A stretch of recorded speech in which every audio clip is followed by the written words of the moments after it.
Good afternoon, everyone. Welcome to a report launch by Salam for Democracy and Human Rights. We're launching a report today called The Decade of Oppression, Authoritarianism in Bahrain. It looks at the last 10 years of what has actually taken place since the decade anniversary of the unrest in Bahrain, and provides a glance forward as well. Like, what can we expect to see in the coming days and years? To launch the report today, we have a number of guests. Dr. Andrew Mclntosh from Salam for Democracy himself. He's a research and quality control officer for the organization. He compiled and edited the report. Ali Abdulemam is a Bahraini activist, a blogger who has some particular experiences about that time and, of course, looking forward. Matar Matar, former MP, took part in a lot of the activities in February and March of 2011. Julie Legner is a human rights expert, a human rights consultant, advisor, very familiar with the Gulf, and we're going to talk to her about the wider implications in the region, in any case, of how it resonated and what her take might be about the future.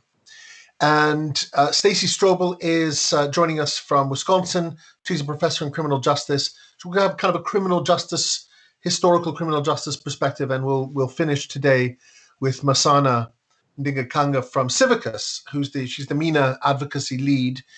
And we've turned to Masana to get a kind of global perspective. Like, did the events of 2011 resonate at a global level, and if so, how? And then what's the kind of comeback to Bahrain, or if any, in fact. We're going to start the day, however, with a short clip. We're going to have a couple of the clips in the course of the day as well. Salam has prepared the following clip to launch the report. It's about a 4-minute 15 clip, and then we'll start off with Andrew Mclntosh and move to the other speakers. So, Abbas, our technical man, could you please do your magic with the clip, please?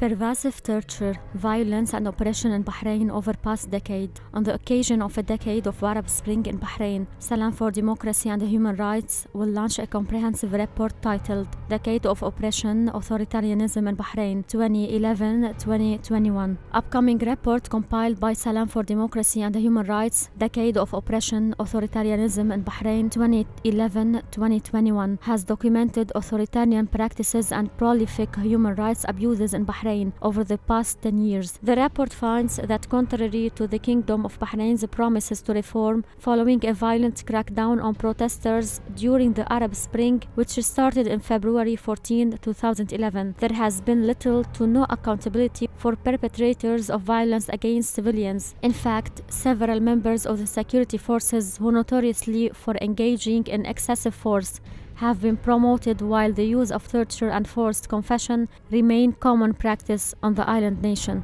Apart from human rights abuses, the report finds that despite attempts from the government of Bahrain to present itself as liberalizing, freedom of speech is heavily policed in public and online. Freedom of assembly is virtually non-existent, and all independent media has been shut down. All opposition parties not deemed pro-government have been banned. Moreover, peaceful dissidents and human rights activists are frequently jailed or have their citizenships revoked, often leaving them stateless. Their mistreatment by the Bahraini state can be the consequence of something as small as single tweet critical of the government. Social media is thoroughly scrutinized with cyberware for comments and retweets that could be interpreted as disloyal. Penetration of law enforcement and intelligence services into social media has meant that users are not only at risk of being arrested for speaking their minds online, but also harassed, threatened, and hacked by pro-government trolls suspected to be in the employ of the state. Bahrain's Shia population are frequently targeted by such methods. Sectarianism remains pervasive throughout the country, where wealth and power are concentrated within its Sunni minority, including the royal family. Despite sectarianism and economic inequality being key factors in 2011 protests, the government has responded by vastly increasing its security forces, who are tasked with policing segregated Shias village outside of prosperous metropoles such as Manama. This has caused numerous civilian deaths over the past decade, as security forces have fatally used tear gas, canisters, and fired shotguns into crowds, rather than condemned such acts. Governments such as the former Trump administration willfully ignored them, telling the government of Bahrain that they would not be punished for a human rights violation in 2017. With the report scheduled to be released on the 9th of February 2021, Salam for Democracy and Human Rights hopes that by drawing attention to these violations, hold the government of Bahrain to account and encourage lasting change in the country. Andrew Mclntosh, a researcher and one of the authors of the report, commented, "I hope this information will encourage the international community to take action. We have seen the human consequences of when it fails to act." Jawad Fayrouz, president of Salam, commented on his hopes for a free country. Bahrain has the means to engage in comprehensive human rights reform. It should adopt a concept of reform within the framework of a work project and within a human rights methodology. This would be the first step to rooted and sustainable political reform in the kingdom.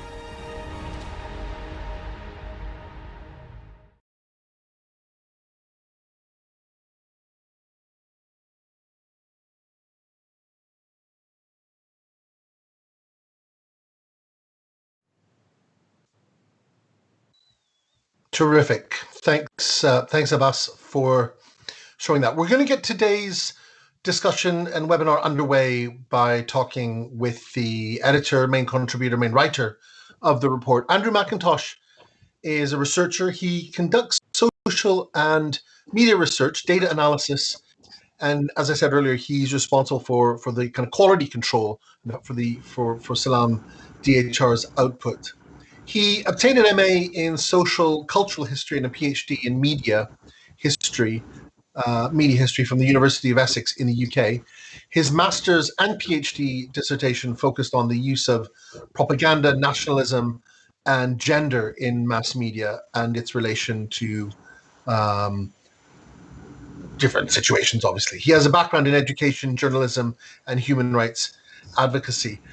What I'd like to do, Andrew, if you don't mind, is just pose a couple of questions just to talk us through the report, if you wouldn't mind. And I'll start by asking you, if you wouldn't mind recapping for us, what are some of the, let's say, 3 or 4 of some of the most significant events that took place in Bahrain in early 2011 and onward, and why did they strike you as memorable? Certainly, and thank you very much for that lovely introduction, Drury. I would say probably the first is most important development at the very beginning of the protests was something that had been rather unique and emblematic of the development of the Arab Spring, and that this really began as a digital movement. It began online on Facebook and Twitter with the Youth for the February 14th Revolution. What had begun essentially as grievances over corrupt practices of land acquisition began to coalesce into a very broad social movement that became a very powerful protest movement for change in Bahrain.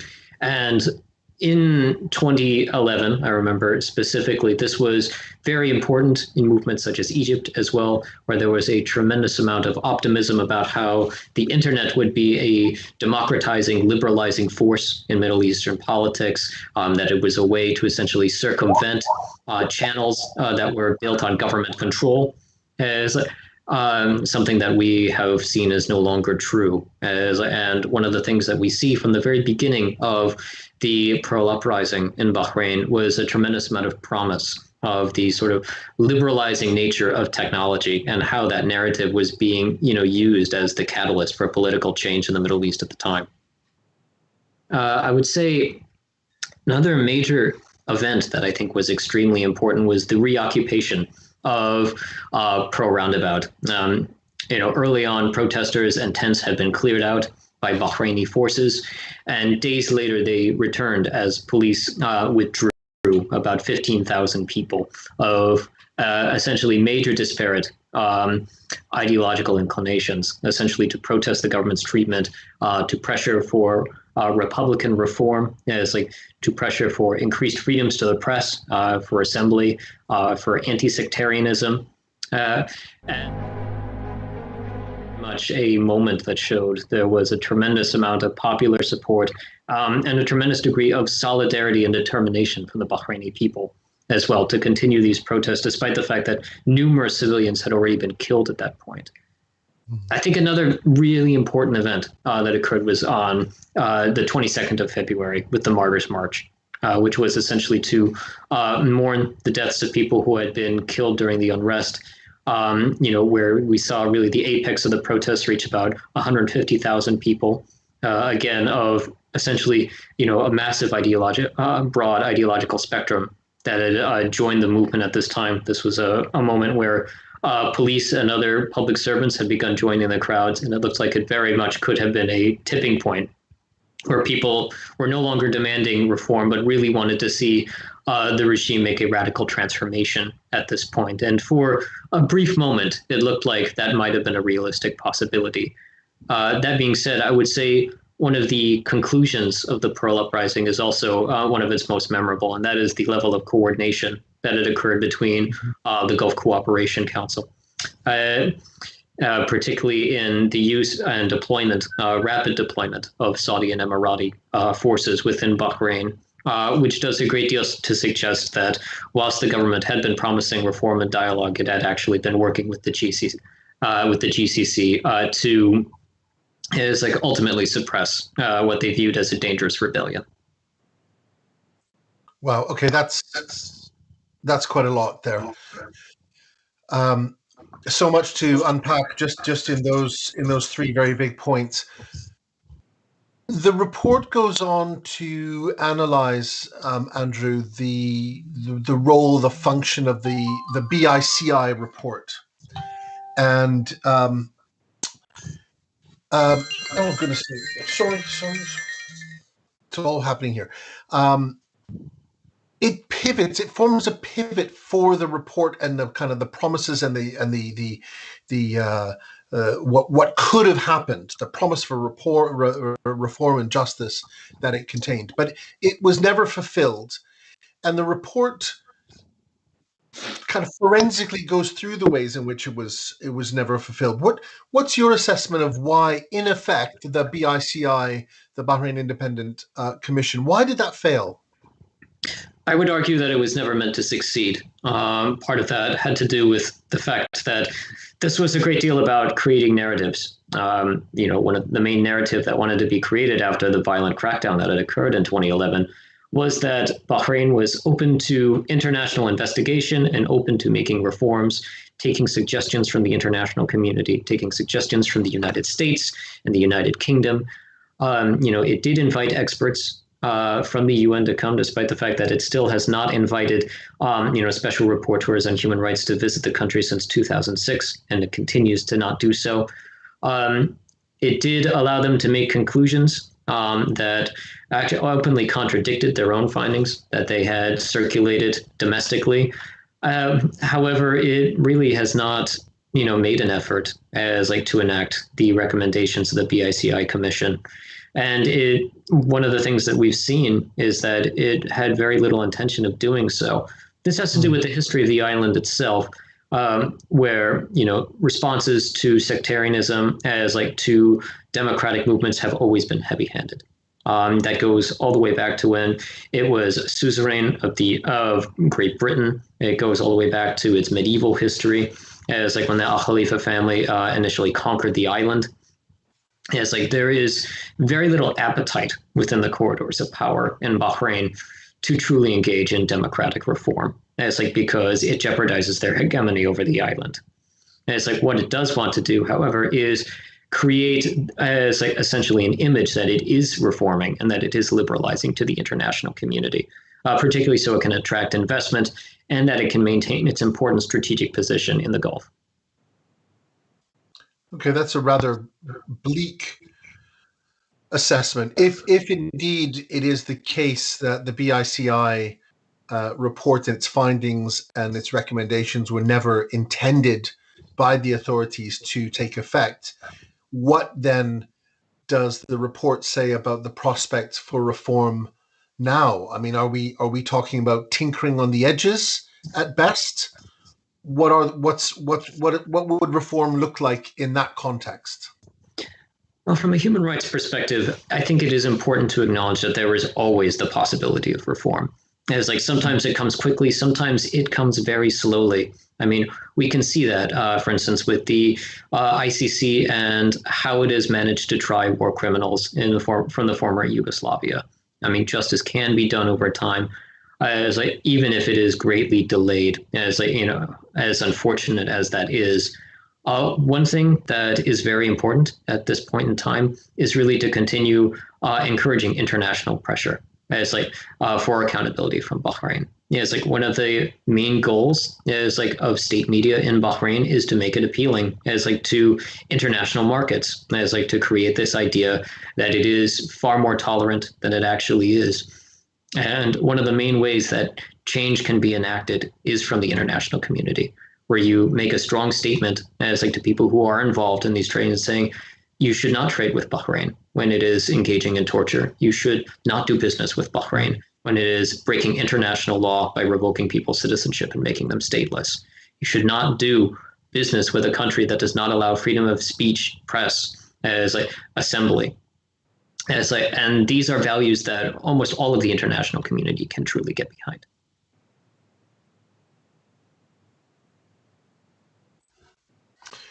You mentioned in what you just said now, accountability.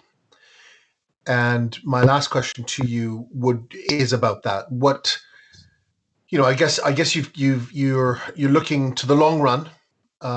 You're kind of referring that saying that things take time. It's slow. EU's got a human rights sanctions policy in place now. So what's your sense of the prospect of accountability for violations that took place in 2011? One thing that history teaches us is sometimes unexpected things happen. At the moment, it's like there doesn't seem to be a major appetite for accountability for people who are responsible for massacres, as like deaths of civilians, torture, gross violations of international law. That being said, that situation is always changing. Just as we saw the human rights situation internationally change drastically under the Trump administration, we can see it change again as like in the Biden administration, possibly. And it's like, although people may not want to give a tremendous amount of attention to perpetrators of human rights violations in Bahrain today, as like they are well known, as like their crimes are documented. Not just us, but other Bahraini NGOs as I know this very well. Ultimately, it's like they may be safe today, but that may not be true tomorrow. Okay, that's a somewhat more happier from a human rights perspective, a happier assessment on that side of things. It doesn't let us off the hook, though. It does seem to be a clarion call for human rights groups to maintain the pressure that they can maintain.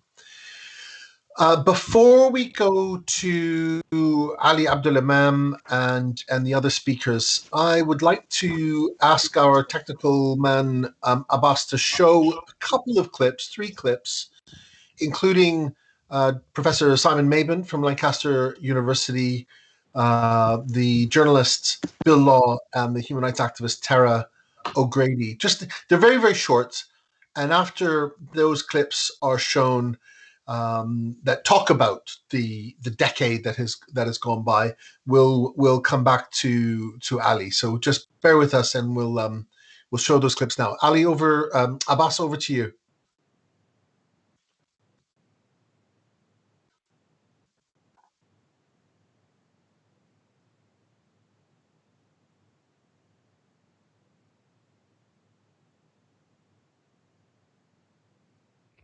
10 years ago, Bahrainis took to the streets demanding change. Bahrainis from a range of different backgrounds, including sect, religion, class, political affinity, ideology, and tribal groups, demanded reform to a political system that had kept some in power at the expense of others. This political system had long repressed groups that challenged it, and as part of the Arab uprisings which swept across the Middle East in the early months of 2011, Bahrainis took to the streets, also demanding change. These demands ultimately were unheard, and in response, the regime sought to clamp down on anyone seeking to oppose it and demanding change, resulting in deaths, detentions, torture, and exile of many. This also included the stripping of nationality from many people, including some of my very good friends. This was a devastating set of moments that took place not just in 2011, but over the course of the past 10 years. This report from Salam for Democracy and Human Rights details some of the events of the immediate aftermath of the 2011 uprisings, but also the processes that have been deployed by the Al Khalifa regime in seeking to quash demands for freedom and political reform by many operating in Bahrain and also outside. On the 10th anniversary of the uprisings, we remember those who have lost their lives, those who have lost their freedoms, but we also must remember those who continue to demand reform, demand political change. It's been 10 years since the start of the Bahraini Revolution at Pearl Roundabout, since thousands of people were forced out onto the streets to call for their human rights to be observed, for their rights to self-determination, and for democratic reform. 10 years since countless medics, politicians, even policemen, academics were arrested, tortured and detained for daring to speak against the abuse of the Al Khalifa regime. 10 years since Abdulhadi al-Khawaja has tasted freedom. 10 years and the people are still struggling for those same rights to be observed. 10 years of the United Nations, the European Parliament, and countless NGOs and human rights defenders around the globe have condemned the Al Khalifa regime for their brutality against their own people. 10 years and we still stand in solidarity with the people of Bahrain. 10 years on. I remember a call I received from a Bahraini friend who had gone to Pearl Roundabout. My friend was happy, excited, telling me about the scene. Thousands had flocked to the roundabout. Families had come bringing tents and barbecues. Musicians and poets were performing. There were signs that read, "Neither Sunni nor Shia, we are all Bahrainis." The mood was peaceful. There was hope in the air, and the people at the roundabout were calling for reform. It changed so suddenly and quickly when the police came in and attacked the crowds with batons, tear gas, and birdshot. Friends and colleagues were arrested. Martial law was put in place and a brutal campaign of repression was carried out by the authorities. Military courts were used to quickly convict and sentence peaceful activists to long jail terms. There was widespread torture to secure confessions that were then used to convict. People were beaten to death in the police cells. Thousands were sacked from their jobs. This is all documented in the Bahrain Independent Commission of Inquiry, which King Hamad accepted in full in November 2011. The reforms he promised have not been carried out. The repression has not eased. If anything, it has gotten worse. I've written about my friends in prison in Bahrain and the UAE and called them the real patriots, the true patriots, who love their country and want to see a better place where freedom is enabled and not denied. 10 years on, I continue to believe the true patriots will prevail. Freedom cannot be forever denied. Freedom will prevail.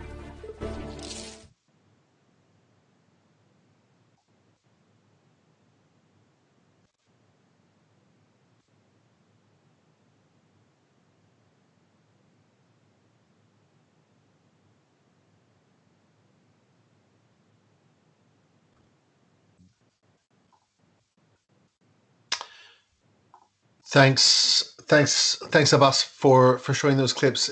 Great that you should finish with Bill Law, it's Bill Law's work that I looked at in those days and read about this guy, Ali Abdulemam and Matar Ibrahim Matar. I think there were some articles from that Bill Law wrote at that time that mentioned certainly those people and indeed others. Next, we're going to speak with Ali Abdulemam. He is, let's say, a democracy advocate, a blogger, a commentator. In 1999 or so, I think he was a full-time IT specialist for an airline, and I think the term has been used at the time. He was the Bahraini blogger, and he created Bahrain Online. He promoted democracy. It was the first free online forum for social and political debate. He was repeatedly detained. I think he mentioned as early as 2005 for running a website, and then I think later imprisoned in 2010 for connections with opposition figures and this oft-used expression of spreading false information. He was sacked from his job, and the authorities subsequently released him in 2011 following quite a big campaign. But I think almost immediately had to go into hiding, and then carried out a pretty astonishing escape to the UK. He was sentenced to, I think, 15 years in imprisonment in absentia in June 2011. And the years after that, in 2000, including 2011, 2012, and so on, Human Rights Watch awarded him the Helmut Hammett Award. 2012, a Danish think tank, the Center for Political Studies, awarded their Freedom Award, and I think also Reporters Without Borders has recognized him as a kind of information hero. Ali, again, just a couple questions about your experience. Can you just unpack for us, tell us a little bit about your experience leading up to 2011 in Bahrain, and then in 2011 itself?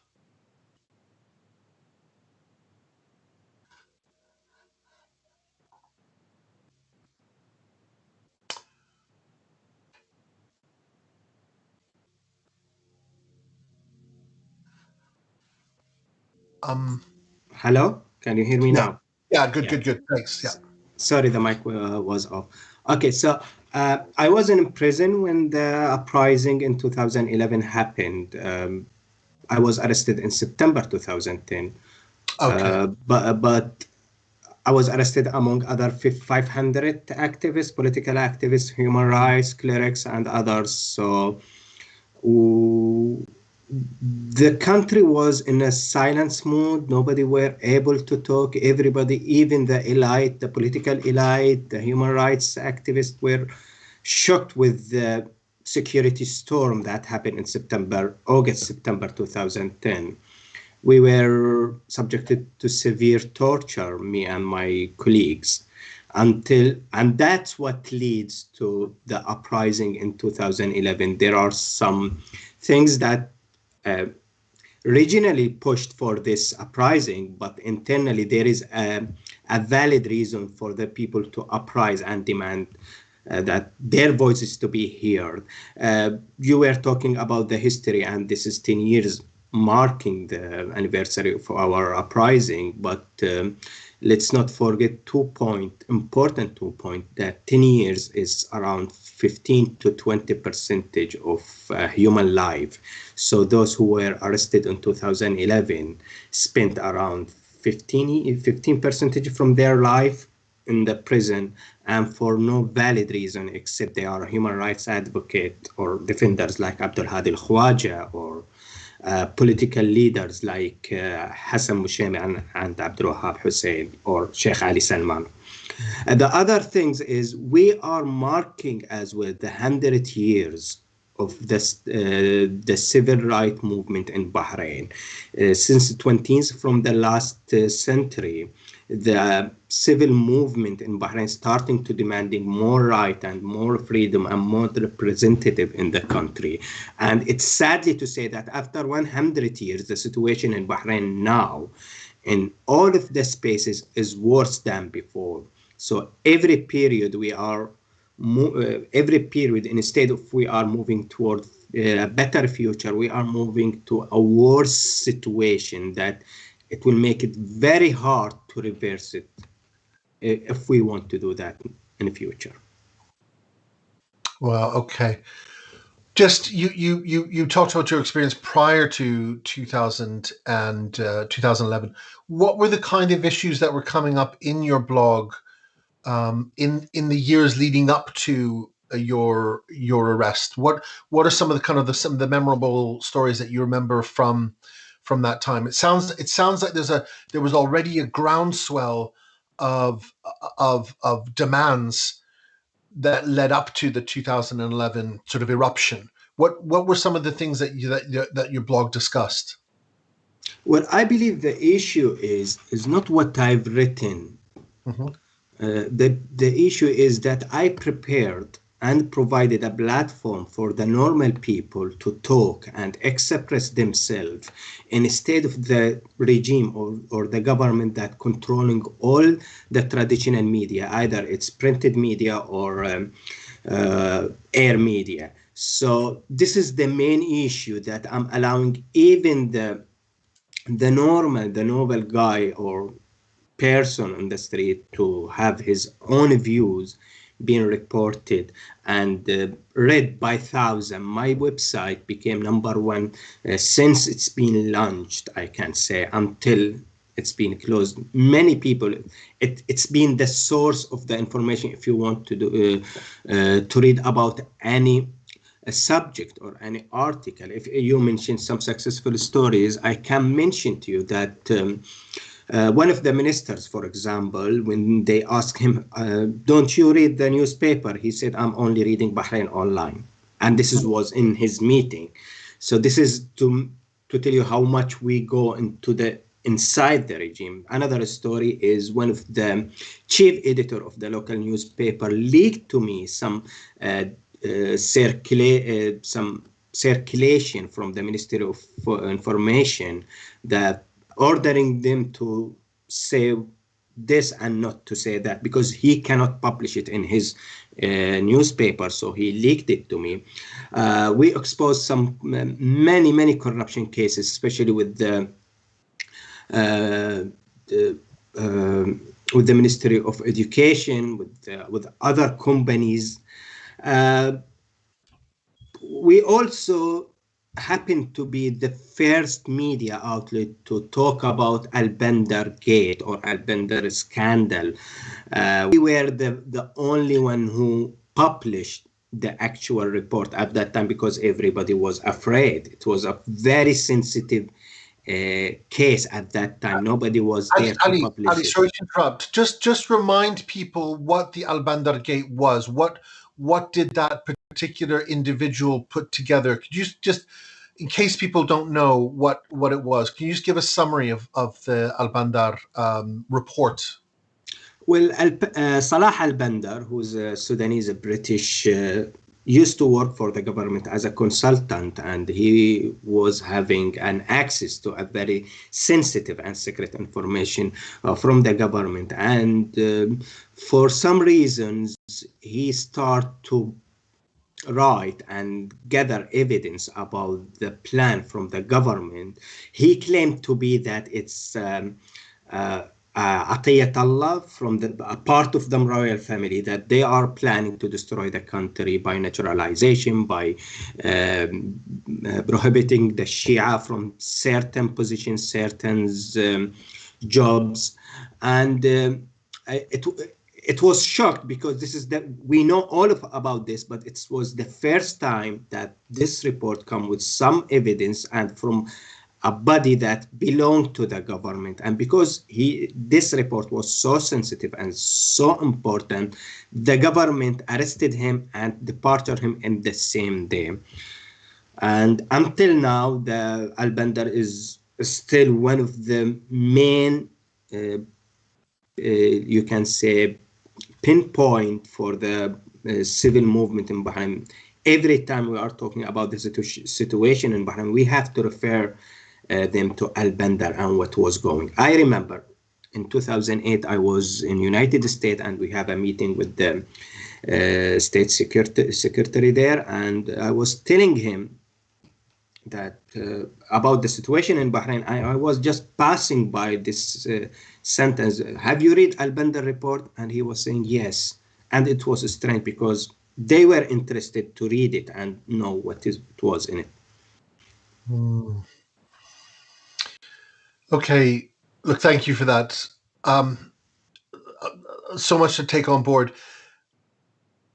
I guess the main thing that strikes me about what you say about Bahrain Online is that it functioned as a normal media, and the normal media holds governments to account. And if, as you say, ministers had seen, it's in Bahrain Online, then if it was in a number of other countries, they might have changed their policy. They might have altered what they do in order to avoid that form of conflict. So I guess one of the things that kind of arises, a question that comes up to me is had that played out normally, had that played out like another country, could 2011 have been different? Could it have resulted in some sort of fair and equitable change or reform? Was there any way that it could have been different, or it just basically had to end up that way? Well, of course, it has to be in a different way instead of using the violence and crack down. I mean, if they just listen to the people, the demands of the people who took the street and the parent about was a very basic and human rights. They are asking for their right to rule themselves, to represent themselves in the ruling power, to have justice, to have a freedom of expression. All of these are basic human rights. It's not something that we need to fight 400 years until we get it. I just mentioned that we've been in this fight for 100 years. Yes, it's every 10 years we have some uprising and revolution, but the cost of this, we can avoid it if we just listen to the people with some rational listening, instead of just using what we've been inherited from our parents and grandparents. This is not going to solve, because it didn't solve it for the past 200 years. It won't solve it, especially with this new generation. The things that surprised everybody in 2011 is that nobody was expecting that the generation who took the street and the parent about was well educated about their rights, and they were well educated about the tactics that they can use it to embrace the regime and the government. And that's why it took from the government of Bahrain this long time just to fight against this movement. But again, they still couldn't succeed to silence everybody in Bahrain. We were having a discussion, an exchange yesterday about the use of Twitter, and you were talking about its potential to educate. I just wonder if you can comment on where you think Twitter can go in the Bahraini context. Can it bring a form of solidarity? Can it be used as a tool of education or hope? How do you want to use Twitter in Bahrain today? Well, I believe that if we go back just a bit for Bahrain Online, it was an educating tool for the people, for the generation who took the street in 2011. We were talking about the new constitution. We were talking about the human rights, your actual right or basic rights, and what's wrong with this government. We were exposing so many mistakes that done by the government. So we used this online tools, which at that time was Bahrain Online. But now, because we are in the internet age, every few years you have shifting. So yesterday we have the forum, the portal. Later we will have your personal blog. Now we have Twitter, YouTube, Instagram, and other platforms that are spreading. I don't know about the future, what kind of platform we will have. But back to your question, in any situation, we will need people on the ground to make the change. I mean, we can communicate, we can educate, we can tell people what's the best for them and what's not good for them, where the government is wrong and where we should build our campaigns or tactics. We are using Twitter for this specifically. I mean, if I have an idea and I wanted to share it with the people, there is no place except the internet, either Twitter, Instagram, or Facebook. It will be read up. From my own experience, whenever I write something, I noticed that it's widely being distributed, and I received it later on through other platforms like instant messaging or by different way of corresponding, that they are telling me that your message, your tweets being circulated, and I received it from my family group or from my friends who were not Bahraini. So it seems for the time being that expressing yourself and your idea through Twitter, it's widely accepted, especially in Bahrain. And we hope that this can build up for the change we are hoping for. Ali Abdulemam, thank you very much. Thanks for staying around, for taking part. We will have questions at the end, so everyone who has already spoken, please stay, if you wouldn't mind, to the end, just in case a few questions come through on the Twitter feed or through YouTube or whatever. The next guest that we have is Matar Ibrahim Matar. He's joining us on the west coast of the United States, so very early in the morning. Many of you will know that he was a parliamentarian in the now banned Al-Wafaq grouping between, I think, October 2010 and his resignation in early 2011, when all of the members of Wafaq, the Wafaq bloc, resigned. He undertook his studies in Kuwait in artificial intelligence and returned, like many people, to Bahrain when a series of reforms were instituted in 2002. He also, like, coming back to Bill Law's intervention earlier, his clip, I remember reading about his role as a kind of quasi spokesman, a spokesperson for in the course of the unrest. And on the 1st of May, in an interview with the BBC, one of many interviews that he undertook, I think he referred to the establishment of a secular democracy in Bahrain. And the following day, following a car chase, plainclothed and masked security forces arrested him, and he was with his wife when he was forced into another car, and so on. It was held in an unknown location until the 12th of June. It was a very large campaign to secure his freedom and to know about his whereabouts and so on. He was tried by a military court, but then he was acquitted of all charges in February 2012. So after his release as well, sadly, he left Bahrain and he's now in the United States. And I think he's with the Project on Middle East Democracy, POMED. Matar, thank you for joining us. You did your university studies outside of Bahrain and returned following a change in government policy 2002, 2003. Loads of people were optimistic. I was working at Amnesty International at the time. My colleague Said Boumadoha was extremely optimistic. What went wrong? I think the first step maybe was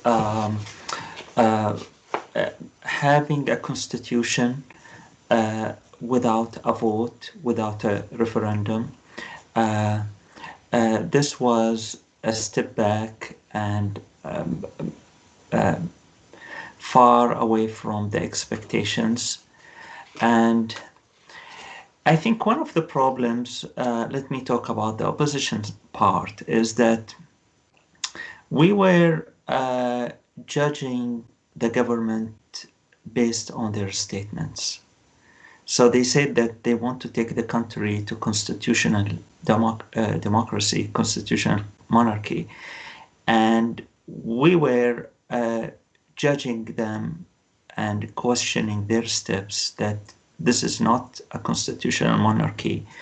and we were criticizing the government based on that. What I think was more pragmatic is not to look at their statements and to focus on their action, and to focus on the balance of power. What makes the government to decline and not to fulfill their promises. I think we were having little discussion about this and more discussion about the slogans that had been raised by the government.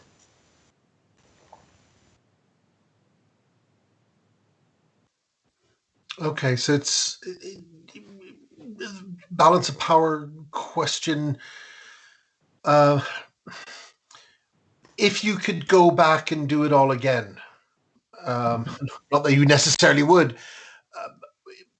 are there things that you would suggest that the opposition, people who wanted to hold the government to account for their actions, is there something you think that could have been done differently by civil society, by civic society, that could have contributed to a different outcome? Yeah, so first of all, as I mentioned, holding the government to the standard of constitutional monarchy was not realistic. Everybody know that the government will not apply a constitutional monarchy. And also we know that as Bahrainis, I do believe that we are ready for democracy, but we don't have the means to either encourage or to push the government for these type of changes. When it comes to what can, if we look at the situations, what can be done better, let me refer to our friends. So we got a lot of criticism from our opponents, and sometimes those criticisms are not really either valid or coming from a good faith. But let me talk about the criticism that we got from our friends. One of the criticism that we got from our friends regarding what went wrong, one of them was the failure to approach Saudis and other GCC countries. So most of the advocacy, I think, was focusing on the human rights community, to the Western government, and we were using any available platform to talk about our grievances, but little had been done to approach the GCC. One can say that it's very hard to pass your message to Saudis.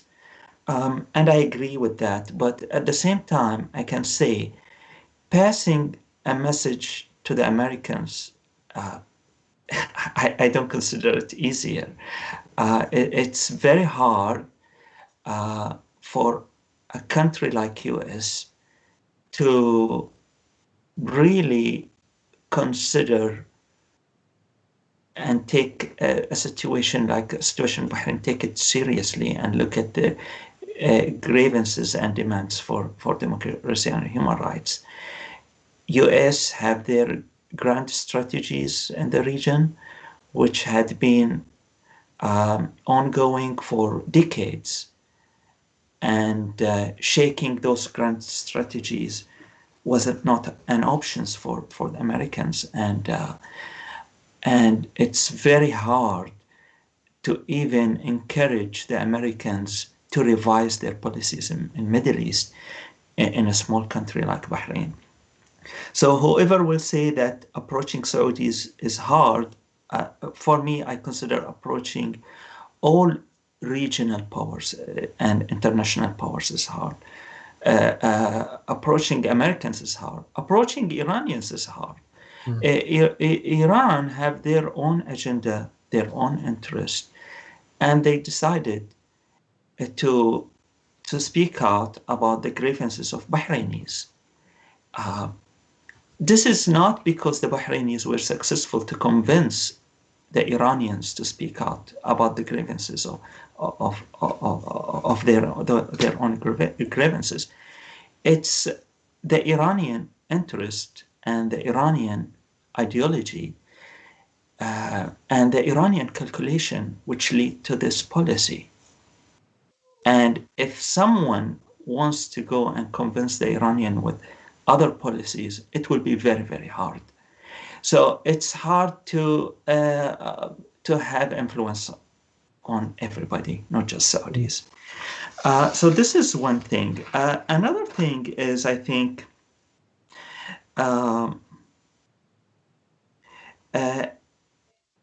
the condemning the violence. Condemning the violence, I think, one of the major kind of criticism that we were getting from friends, not only from opponents. So, Matar, do you mean condemning violence from the government, or no, from the opposition? So some of the people who are pro-democracy and supportive to the Bahraini movement toward democracy and human rights were criticizing the opposition that they didn't do enough to criticize violence. And I think we may do better in this field, but at the same time, the situation in Bahrain is complicated because many of those who are accused by violence, they went through very harsh measures in terms of torture, lack of fair trials, and there were some groups who were involved in violence. From my opinion, they were penetrated by the government. So I'm not saying that the government was responsible about some of the violence that is coming from the opposition, but some of those groups, the government were monitoring them closely, and they were aware about their activities because they were penetrated. With all these circumstances, it was very hard for the pro-democracy movement to criticize people who are facing unfair trials and condemn their activities if the government failed to provide them with fair trials. Again, I don't want to justify and to say that the way that we condemn the violence were perfect. There was a space to improve it, but the constraints were a lot to have a better position toward the violence in Bahrain. we only got like a minute and a half left. I just want to pick up on something that you said earlier on about approaching Saudi Arabia and the GCC, but cast our minds now to 2020, and it's something which I'll pick up with our next speaker, Julia. And a lot of people, including in Iran, are talking about people-to-people connections, people-to-people interactions as a way of getting under the skin or bypassing government and governance. When you talk about approaching Saudi Arabia at that time, you're talking about approaching the government. Yes, of course, yeah. And it's not just the government. In fact, I do believe that we need to approach the people as well. we need to approach all sectors and all kind of groups with different background, with different orientations. Those who are supportive to the Saudi government, and those who are pro-reform and change, and the Saudi government themselves. Okay, I'm going to end with the kind of the I guess the $1 million question in a way for reform for the whole region.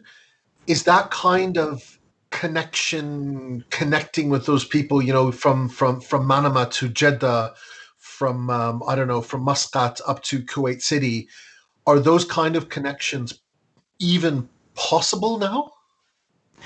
Again, I say it. It's not. If I say it's not possible, as if it's really possible to rely on Biden administration for promoting democracy. There is no easy solution for transformation in Bahrain. It is hard. It will be hard, and approaching the GCC country and mainly Saudi Arabia and UAE, I think is important because they are the player number one in the situation. Again, government or people? Government or people, Matar? What do you mean? Well, when you say approach the UAE and Saudi Arabia, do you mean the government? Yeah, I mean the government. Okay, yeah. Right. Yeah, I'm talking about the government because you are in a centralized state. Okay, so you have a central government, and right. Everything is centralized there. So that's why. And what's more important than approaching Saudis is having more messages to inside, to the king specifically, not even the crown prince, to the king. And I see some light by the initiatives and the effort by Sayyid Abdullah al-Ghuraifi to approach the Bahraini government, and I consider this the right approach and the right priority.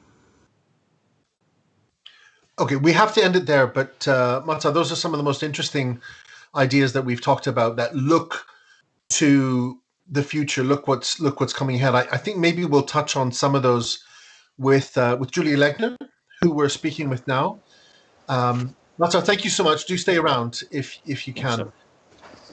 Julia Legner is an independent human rights consultant. She's the head of advocacy at the London-based Saudi-focused NGO Al-Qist for human rights.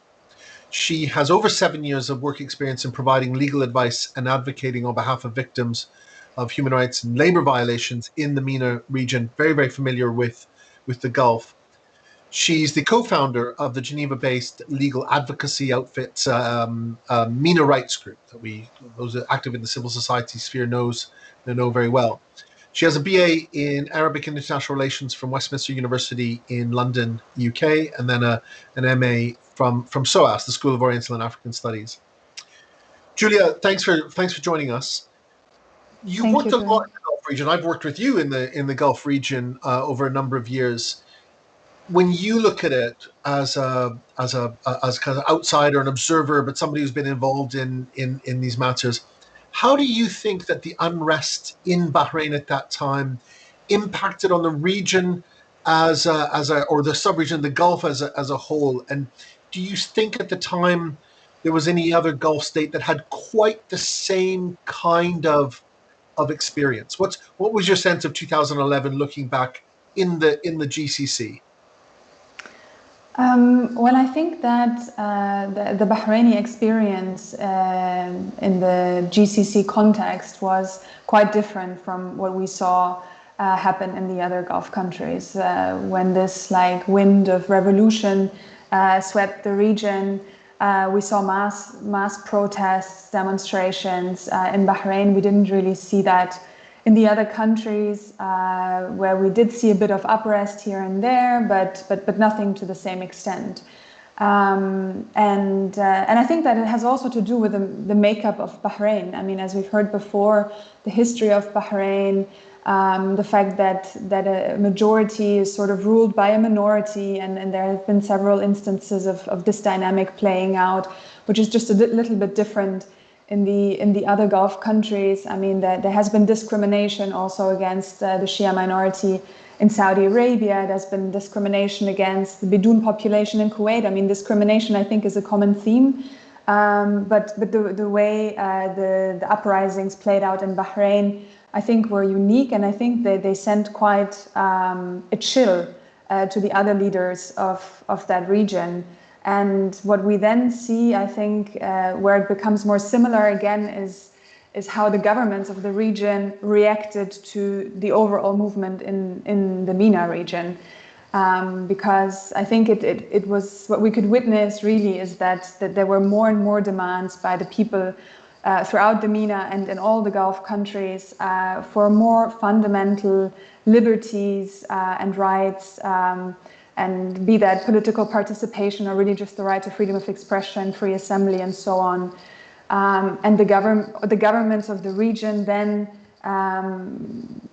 together decided to kind of crack down on that. In Bahrain, that was on demonstrations, on people demonstrating on the street, but in other countries, it was also done kind of cracking down on all, dissenting voices, on anyone criticizing the regime, human rights defenders, and so on. And instead of seeing sort of shared good practices, what we really saw in the years to come in that region is a shared malpractices.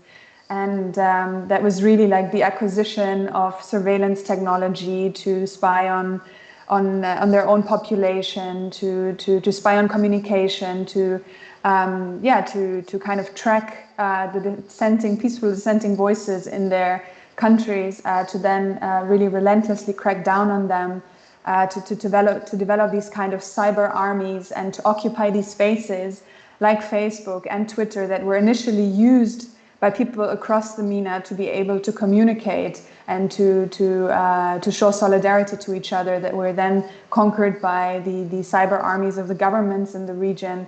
And then, we saw similar practices of revocation of nationalities, travel bans as reprisals against families, to in more recent times, even practices such as blackmailing individuals to try and to recant their torture allegations. And I think the list is quite long. That's pretty comprehensive. There are two issues there that really struck me about things that you've said that haven't really come up before. I really love the expression, not a great one, but it's a really effective one, shared malpractice in the region, and also the notion that these cyber armies, it wasn't just the case that the physical environment of the people of the Gulf were kind of closed out of. It's that their online space, they were closed out of those online spaces as well. In light of that, I mean, those are human rights issues that come face to face with the kind of issues that the UN bodies, UN human rights bodies, treaty bodies, the special procedures have to face. Did UN intervention, or let's say even NGO intervention, do you think it cut any ice in that time, or even today? Do we civil society and NGOs and the UN, are we even listened to? I mean, I think all the work that everyone's putting us in is not in vain, but it's true. I mean, and I think Tara mentioned it in her video recording, that we have seen a lot of action by UN special procedures, UN treaty bodies, by the EU Parliament, again and again calling out the Bahraini authorities on their brutal practices, repression of fundamental freedoms, or the practice of torture and others. But I think at the end of the day, it's really not just one layer of pressure somewhere that's going to make a change. So a lot of different things have to work in conjunction. And I mean, what I see now maybe as a trend in the Gulf region, or kind of, I mean, me working more in Saudi Arabia also, which is, I would say, sort of also the big power player in the region,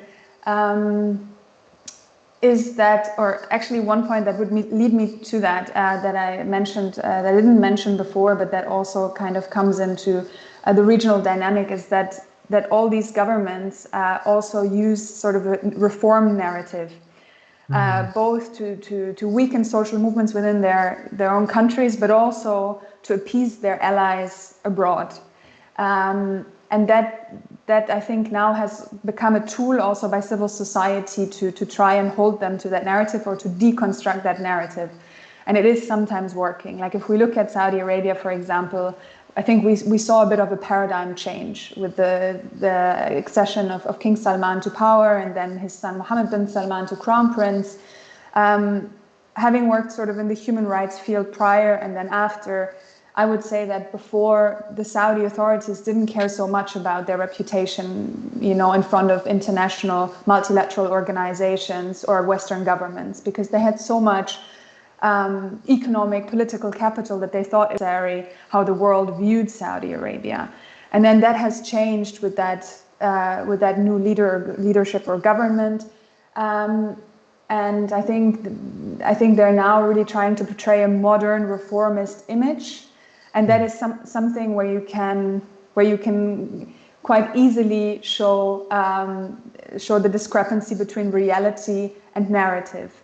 And that has become quite clear with Saudi Arabia through the killing of journalist Jamal Khashoggi in the consulate in Istanbul. Like, it could not have been a clearer display of this reformist narrative being really not much more than hot air or window dressing.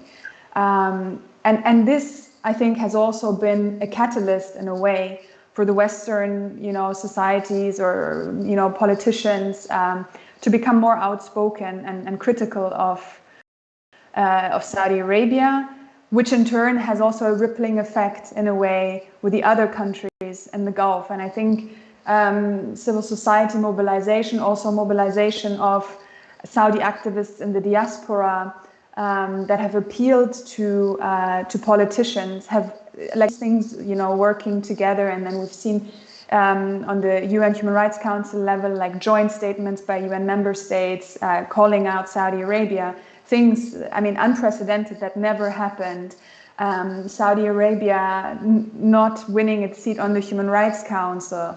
Now Bahrain also sort of was standing for the presidency of the Human Rights Council, failing to secure that presidency.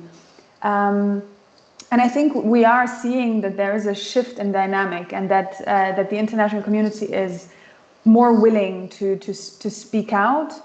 And because these countries also increasingly care about their reputation. And why is that? Because they need to diversify their economies, they need to attract foreign investment, therefore they need to, you know, appeal sort of to Western investors and societies.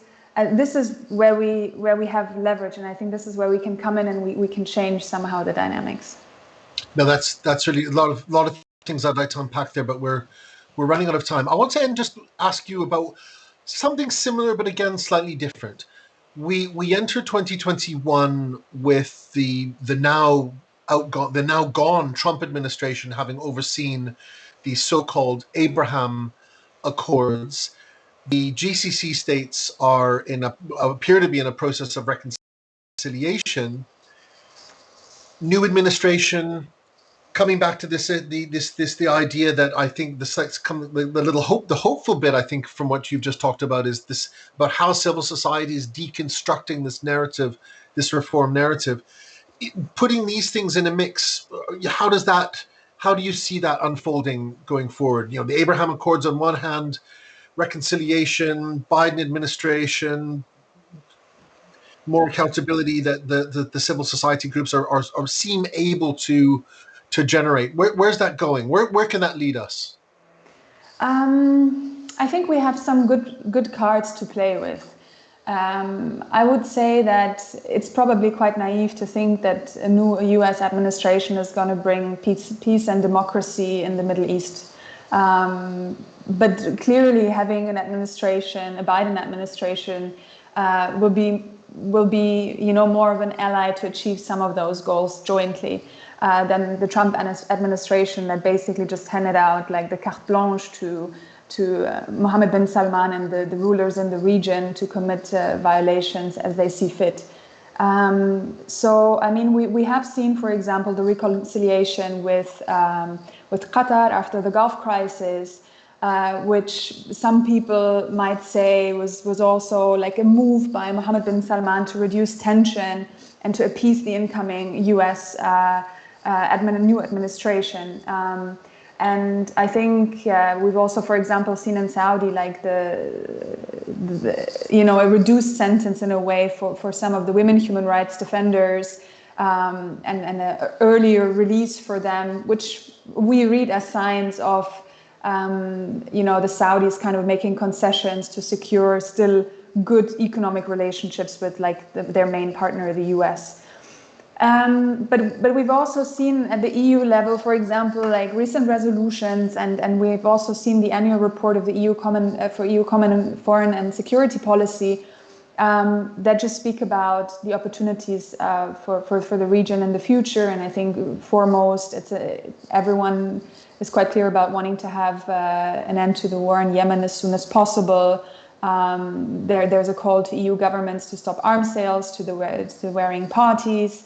And I think if the new US administration and the EU manage to sort of work together and develop like a joint foreign policy approach for that region, kind of clearly showing countries that they no longer have like unconditional support, but that this will come at sort of, it will come as a deal for greater liberties of the people, for allowing human rights activism in the region, for releasing prisoners of conscience.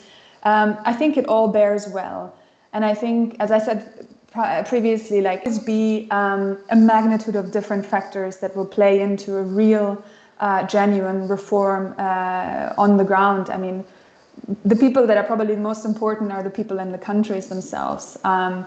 But we can try and do what is available to us to try and support them. And I think in our Western countries, we can try to hold our own governments to account. We can really demand from them that they change their political course, that they prioritize human rights. I think civil society and human rights activists need to engage businesses far more and really try, to pressure them on human rights principles when engaging with those countries, because one layer of leverage is political, but another layer is business, and I think it's a very important one to look at. And then I think also something that Ibrahim Matar touched on is the organization of the people, like kind of an organization of the people in the Gulf countries amongst themselves.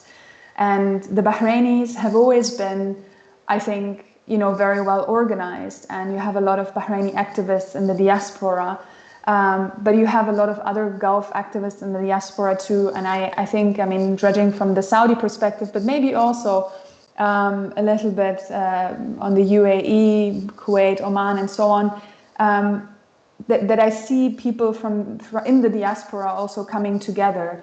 And the stronger movements of activists from these countries you have in the diaspora that manage to come together, agree on fundamental principles of what change they want to see in their region, the stronger their voice will become, and the more international leaders will have to take their voice into consideration when dealing with the region. That is, I so agree with you so much. It's something I'd love to build. We are running behind time, but we have two more speakers. Julia, thank you very, very much for joining us. I'm not sure now that even if people have posed any questions, I'm not sure that we are going to get time to deal with them. We have two more speakers, and I hope our tech team can enable us to run a little bit over time on the YouTube broadcast, and I hope that there are at least some people following us still. We're going to go to Staci Strobl in the United States. Thanks again, Julia. Staci is a professor of criminal justice at the University of Wisconsin, Platteville. She is the author of articles on policing, gender, sect identity, and so on in the Gulf, and has also researched the community policing and the Roma minority in Eastern Europe. In 2013, she co-authored Comic Book Crime, Truth, Justice, and the American Way. She's the co-founder of a criminology blog, and prior to joining the University of Wisconsin in Platteville, she was associate professor in police science and criminal justice administration at the John Jay College of Criminal Justice in New York City.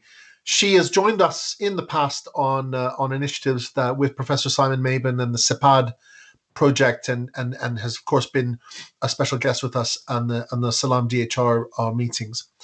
Staci, thank you so much for getting up so early and joining us. We are running a little bit behind time, but I hope we can carry on. The events in 2011, they obviously didn't occur in a void. We've heard a lot about the history, what people have talked about. But just turning to your speciality with criminal justice, in the context that criminal justice sets up, what are some of the kind of key criminal justice factors that you think shaped how 2011 beyond, how they unfolded? How did criminal justice systems shape what happened then and shape what happens now? Thank you. Thank you so much for having me today. I really appreciate it. And, it's a really somber anniversary. And, I wish that we all met each other to talk about this under better circumstances. I will say before I get to the question at hand that I do think, and I agree with what many of the speakers have said, that unfortunately things are getting worse in terms of authoritarian trends in Bahrain and the pressure that the government is putting on anybody who dares to oppose the regime or to press for more human rights and democracy. So we're in a really unfortunate place that 10 years after this major, moment of public mobilization, that things are, I would say, a lot worse. And before I get to the criminal justice piece, though, of course, the state security forces, police and military are critical and one of the main tools that the regime uses in order to maintain its power. There's this new tool that the report that was released today really brings up, and I think it's an important point, is that the regime is now using public relations firms in London, in DC, and sort of creating its own back in Bahrain in order to sell the product that the Bahrain regime is moving towards reform, when in fact, as the report has documented, and many of the people on this call know, that things are getting more draconian. And so we see this sort of splitting off between what might be publicly touted by the regime and what is actually going on.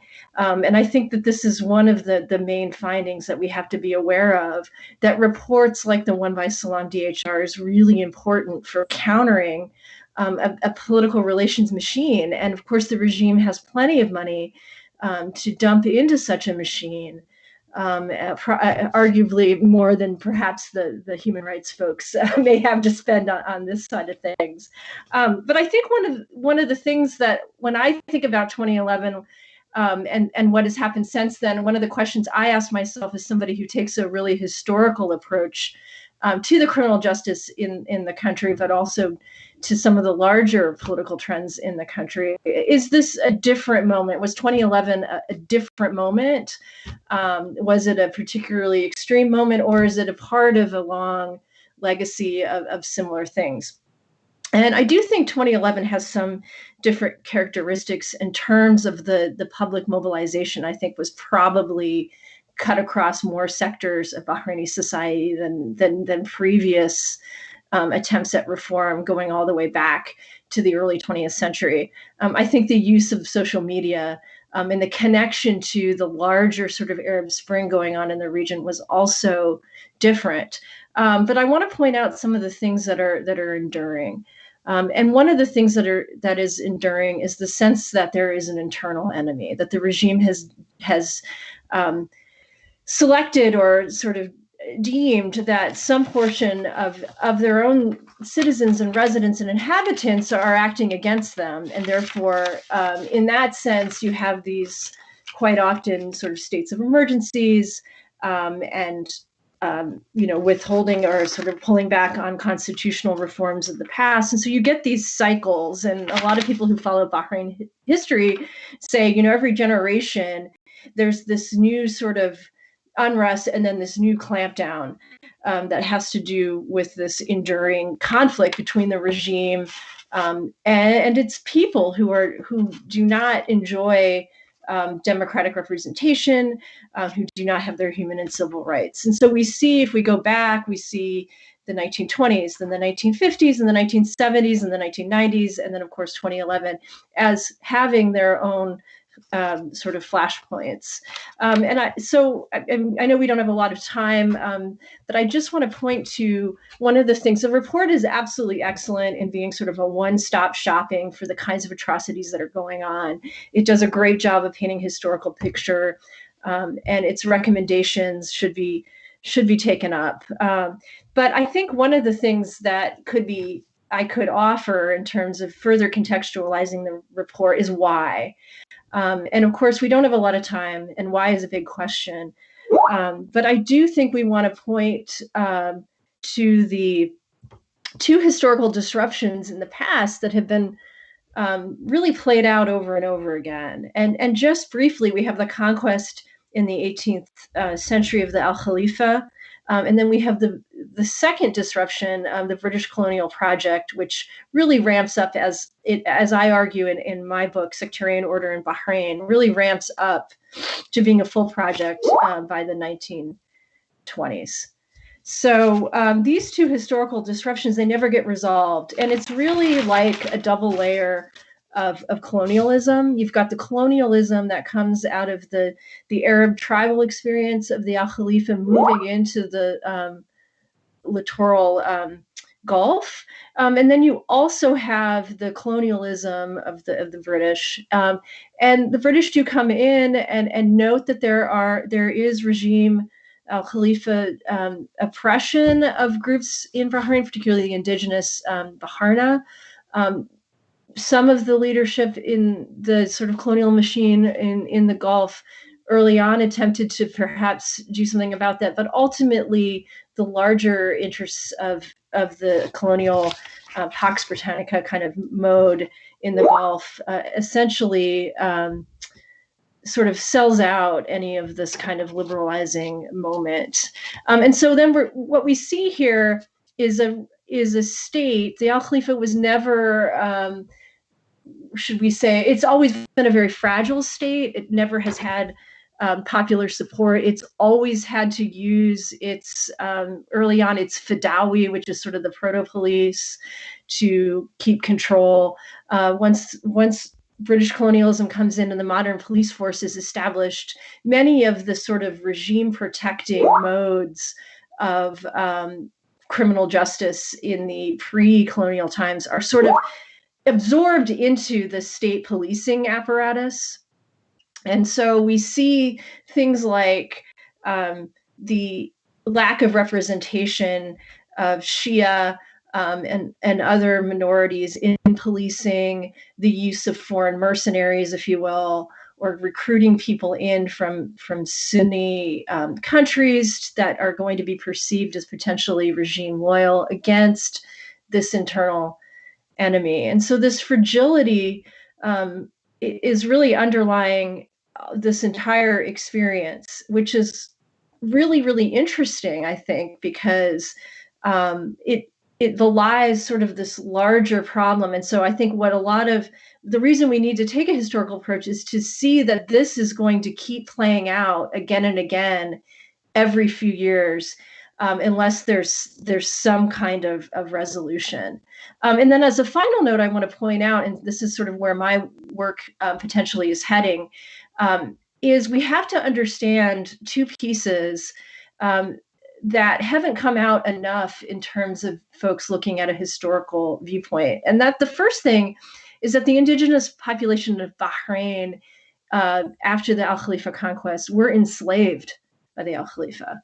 And that is something that we haven't really dealt with enough. And as we know, in societies that have experienced slavery, when in fact there's no acknowledgement or reparations, that, and this is true in my own country, in the United States, to a large degree, we don't overcome those historical traumas quite easily. In fact, they resonate for years after. The second thing, and I've written about this in an article last year in the Journal of Faith and International Affairs, is that there were genocidal massacres by the state, by the Al Khalifa family dictatorship, if you will, against Shia and Baharna villages in particular in the 1920s. They were things that, if you apply current standards of genocidal massacres, if you look at the definitions of crimes against humanity, you'll see that this is generational trauma, because it is the great-grandparents and then the grandparents and then the parents and then the current generation who have all experienced state violence. They've all experienced a security force that would forcibly disappear them, keep them imprisoned for years under charges that most societies would not consider legitimate, such as freedom of expression and those kinds of charges, the association rights, the lack of rights of association, and also torture and the use of the death penalty, as the report shows. So I also want to point out that it's a very, and this is something that Bahraini activists and Bahraini folks know very well, is that this is a history of trauma. And it's a trauma that is longstanding. And so I'm going to stop here. I've sort of opened up a lot of doors, but I do hope that we continue to study the history and continue to get the word out that this is a divided society, and that despite the regime's glossy PR presence, they are engaged in something that is very authoritarian, ripe with histories of state violence, and really deserves more international attention. I'd greatly like to see both the United Kingdom, the United States, and the EU really tackle this once and for all. And literally, I don't think that they should be supporting this regime until massive reforms take place. And I would actually go a little bit farther than the Salam DH report when it comes to arms sales. Western countries that stand for democracy and human rights simply shouldn't be selling arms at all to these regimes, particularly in Bahrain. So I'm hoping to see some change along there. But again, unfortunately, I think, and I'm out of time, but unfortunately, I think things are getting worse, not better, which is why I'm hoping that international pressure can change its strategy to potentially get this country unstuck from a cycle of trauma, repression, and state violence. Thank you.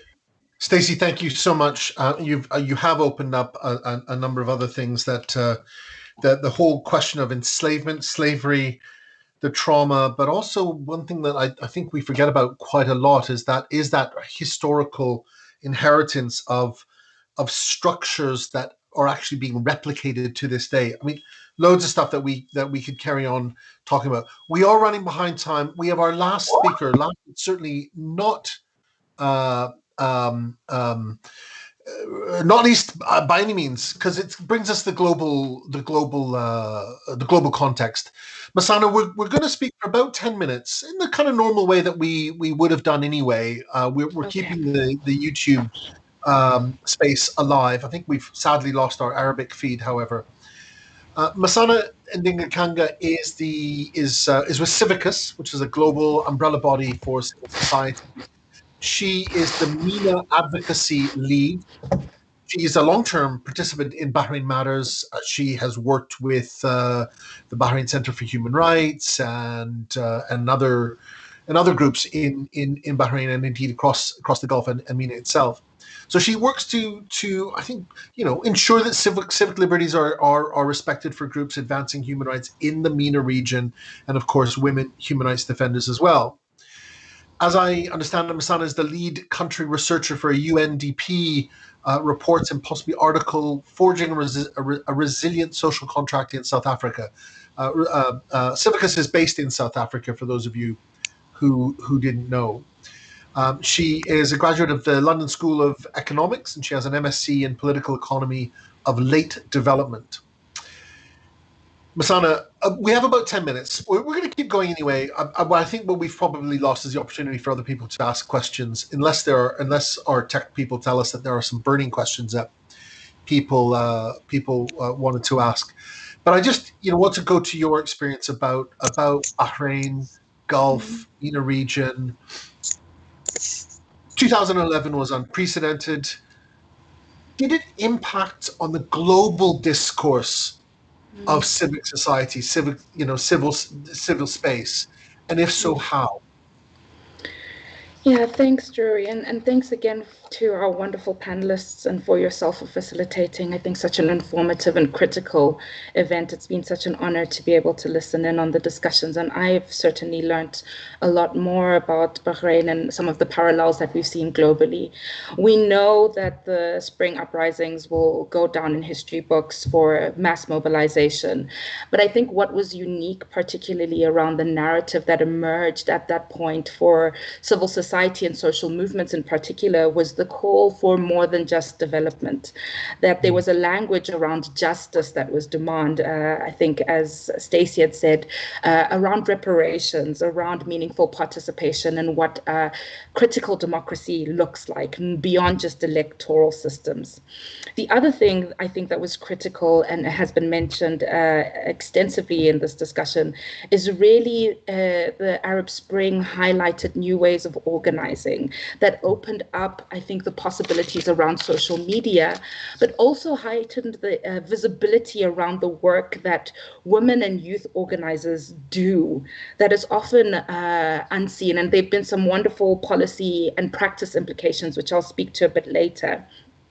When Civicus was reflecting on the Arab Spring in 2011, what became clear in our analysis was that there was extensive gaps that had up until that point been neglected, including gaps between civil society specifically and governments and the private sector in conversation with one another, that there were gaps in conversations between trade unions, faith groups, and within civil society, the gaps between formalized organizations and social movements.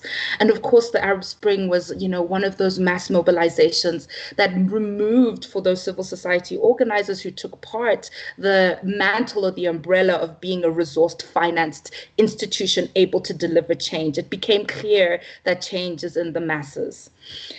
I also want to say that there was also a critical difference between those working on advocacy and service delivery up until that point, and suddenly this broke open, that we cannot talk about service delivery, justice, advocacy, legal reform in isolation of one another, and that really we needed an intersectional approach, not just in terms of identities, but also in terms of our focus areas to affect change. I want to move very quickly through this. But really, I think for the MENA region, what was critical to see was that in the absence of traditional civil society able to operate freely, that this ultimately led to the impetus behind online activism and organizing because of the ongoing repression.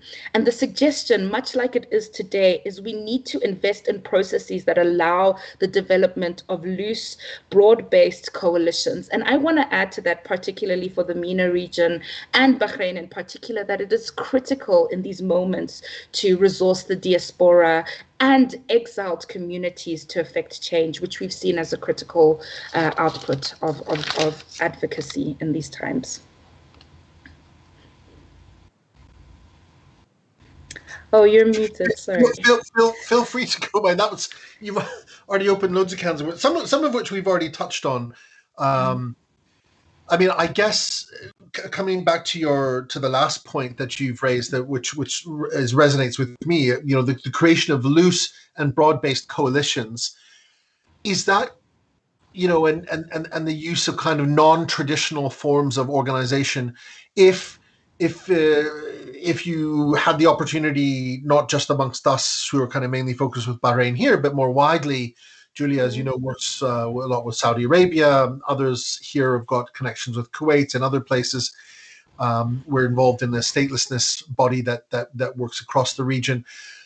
What would be 3 or 4 of your kind of key recommendations to us, from your position, almost like you've got a global view of these things. Is it about loose and broad-based coalitions? I mean, if we do that, is there a downside? I mean, there are divisions within the Bahraini community, within the Gulf community itself. What would be your recommendations to civil society activists now going forward? I think one of the things that's become clear, and I've made extensive notes, which I'm happy to read most of the report, which I found incredibly engaging and useful. Right. One of the things that's clear, and I can't speak to the recommendations without briefly touching on in headlines some of the restrictions. We know that the governments learn from one another. We know that they're well-resourced. And so much like we've seen around protests that were inspired by the Arab Spring, such as the movement for Black lives, racial justice, gender justice, and mass mobilizations for regime change, that these movements have learned from the mass mobilizations of the Arab Spring to inform their advocacy and their strategies. And their languages around community care. What happens if we are in crisis? Who do we call? How do we create channels of emergency connections? How do we communicate with one another? I think similarly so, the states have been one step ahead of us in their use of anti-terrorism legislation to crack down on civil society, such as in Bahrain. The increased regulation of online activity. I know, for example, independent media is all but banned in Bahrain. The use of blunt force and live ammunition, the infiltration of the United Nations system by gongos, and of course, as has been mentioned, running for council by Saudi Arabia and governments like Bahrain, who are known to be oppressive. I think as well, we're also seeing the rollout of sophisticated spyware. We do extensive digital insecurity trainings, but we always seem to be one step behind. And of course, the new wave of foreign funding restrictions. Frighteningly, 12.7% of people live in open or narrowed spaces. The rest live in closed or restricted civil society spaces around the world. And I think given this crisis, what is really needed is to ensure that civil society stays alive. The threat is very real. The fear and the intimidation is pronounced. You cannot target, particularly in the Middle East and North Africa, in-country activities without focusing on the work of those in diaspora who are continuously able to maintain those connections and links. Civicus, alongside many other partners, is considering working on the right to foreign funding. And we know, for example, that the Gulf states, the GCC states, have responded to this push for human rights by creating their own mechanisms. Ironically enough, the Arab Charter of Human Rights in Article 24.6 guarantees the right to freedom of assembly and association. And with a crisis in legitimacy of the UN multilateral system, I really do believe that there's an impetus on global civil society to stand in solidarity for those countries that are unable to exercise their rights to public assembly, such as Bahrain. And I've said this a number of times, particularly when you look at Bahraini activists in exile, that in the countries where they have been in exile, that they often are democratic regimes. And these democratic regimes also exist in impunity, and I mentioned the UK in particular, for failure to account for their own contribution to the crisis, much like the push for Formula One to revisit its own human rights policy in response to this. So I don't know if I've answered the question, Duri. I've tried. Yeah. Look, that's so much, and we certainly, from our perspective, we value the the kind of vibe, the energy, the context in which Civicus is tries to create. There's a lot that comes out of Civicus on a daily basis, on a global level, and it's obviously kind of hard to keep up. But the kind of narratives, or the attempt to create those narratives as for in the Gulf, to try to bring it down to the Gulf is something that's kind of inspiring but challenging. I guess what now that you're on the line and we're finishing up here, if going forward, picking up on some things that Matar has talked about, that Staci talked about, that others have talked about, I personally would love to see us maybe under a Civicus banner, maybe not, to try and get together to thrash out in some of these things about things that maybe we haven't talked about going forward. When Staci talked about the role of slavery, enslavement, I had never thought about that, and the fact that that loop had never been closed in terms of justice. So much has come out from. I too have been taking lots of notes. Obviously, this is a discussion to be continued. Look, from all of the people who are still online, we're not able to take questions now. I think we've kind of run out of space, and our Abbas, our tech support guy, has not indicated that there's any questions. Julia, Staci, Matar, Ali, Andrew, are there any things that you want to ask each other, or that you'd like to pick up on? Any closing comments you'd like to make? Because I think the write-up alone from today would be enough to be like a new chapter in this massive report that's been released today.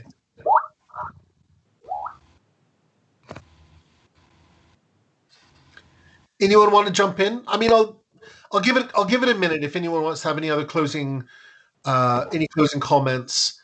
I'm not even going to try and wrap up the number of things that we've touched on today that Julia's raised, Andrew's raised, Staci's raised, everyone, all of you have raised. But if there any just to jump in if you can. I'm not going to try to monitor any hands up or anything like that. I'd be happy to answer. I saw a question here from Jassim, and he wants to know essentially if the mainstream opposition is willing to distance itself from Iran, Qatar, and radical parties like Al-Wafa. As I myself cannot speak on behalf of the opposition. That being said, it is a fragmented entity. It does not have a single piece of leadership, and ideologically they are not in any way aligned with one another, I would say. Other than that, they have a general grievance with the Bahraini government. I would say that as we are often drawn to regime in Bahrain and Iran, and that is the narrative that it very much likes to forward, particularly to the United States and to the United Kingdom. I would say definitely that as the future of Bahrain as a democratic state is not going to be one in which it can rely upon as Iran, particularly because it has a horrible human rights record of its own. I mean, and it definitely does not have a good record when it comes to democratic control as well. It is my hope, and I know it is the hope of Salam DHR as well, that Bahrain remains a sovereign country in which it is able to have a united front of its people, which are of multiple backgrounds and that are definitely not under the control of any sort of foreign influence. And can I just add? If I can add on. Oh, go ahead, Matar. No, you go. Yes, go. No, Matar. Please go.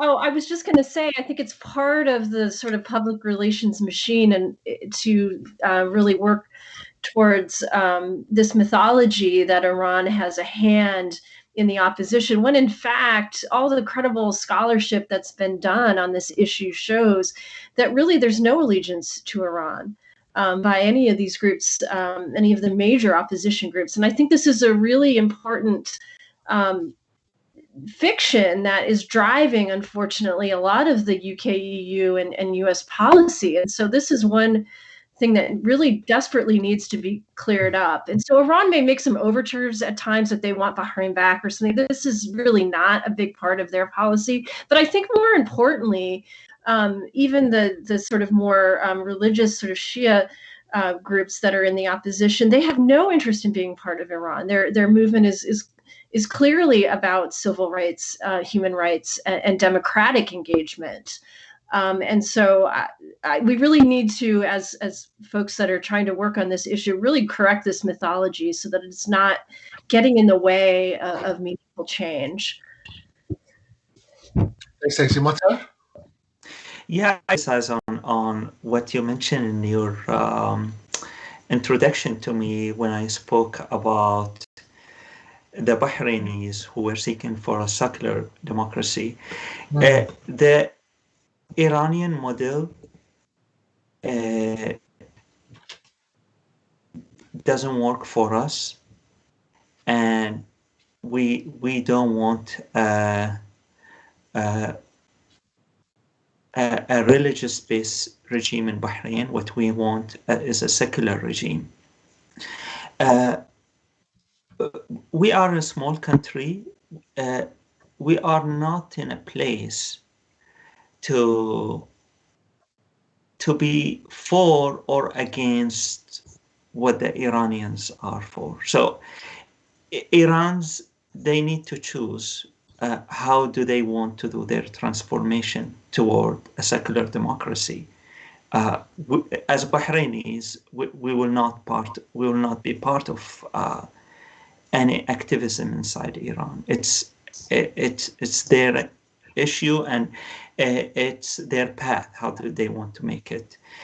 But for us, as a small country and the region, I don't consider the Qataris our adversary, and I don't consider the Iranians adversary. The Saudis came with their troops in 2011, and I don't consider the Saudis an adversary. As I mentioned in my comments here, what I think we need to emphasize more is to approach the Saudis. And when I say Saudis, I also mean the Saudi government. So it's important for us to have a good relation with everybody, including Iran and Qatar. And what's most importantly is Saudi Arabia. I understand the kind of some people who are sensitive about criticizing the Bahraini government from Qatari media or from Iranian media. I agree this is not the best approach. If you can do this through YouTube, it will be better than doing it on Al Jazeera, on Al Alam. But the Bahrainis at the end, they have a very limited options to raise their voices. The good news is that with the social media, with the alternative media now, we have more alternatives, and it's a good idea to invest in.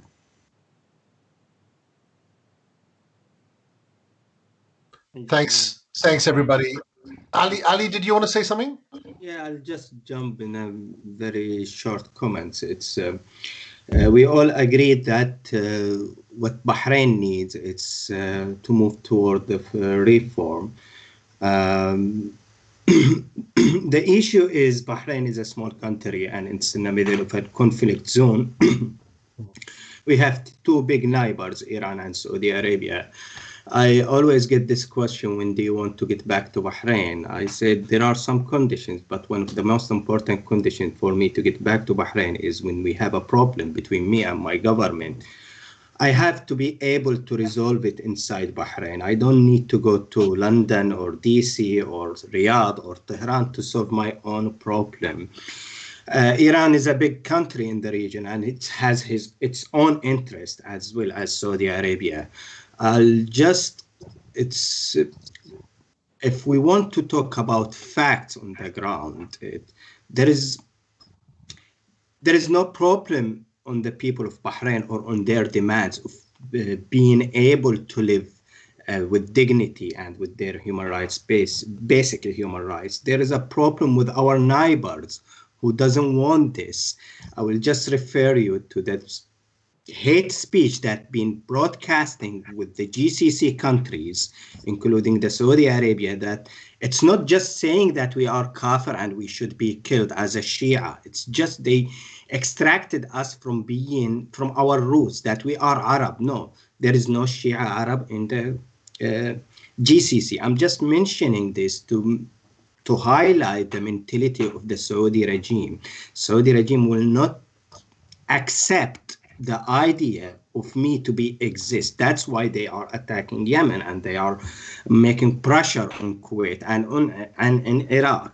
So we are dealing with this type of mentality with this regime, that they don't see us to be a human. If they can have hands on us, or if they will be able to kill us, they will not hesitate. So that's why I don't. It's not my problem. That the point that I want to say is that it's not my problem that my neighbor is refusing me or rejecting me. I want to have a good relationship with my neighbor, but and priority of all, I have to have my own dignity, my own basic right. I know that Saudi will not allow me to live unless I accept that to live as a slave to them. They will not accept any reform in their neighbor. All of the countries that they have a level of democracy is being attacked by Saudi. If you go to Kuwait, Iraq, Yemen, and Egypt. So this is my comments, my ending comments. Ali, thanks for that. Look, if there's one thing I take away from some elements that all of you have said, it almost comes back to people themselves creating space, reoccupying, recreating our own space, a civic space, to create and construct the narratives, and coming back to something that Julia said, almost to deconstruct the reform narrative that's being foisted upon us. I hear and I understand what you're saying, Ali. But I also think, having worked a little bit with Al-Qust, where Julia mainly works now, is that there is a whole new generation of people that we see across the Gulf, in Kuwait and other places, for whom these old imposed values, Sunni, Shia, women, child, youth, the people are just, there is something waiting to break through, or at least I think there is, and I just think they need to find a way, and I think that's what we've all been searching for. Yeah, I just to clarify, when I'm speaking about Saudi, I'm speaking about the regime, not the people. Regime, yeah. So just to clarify that.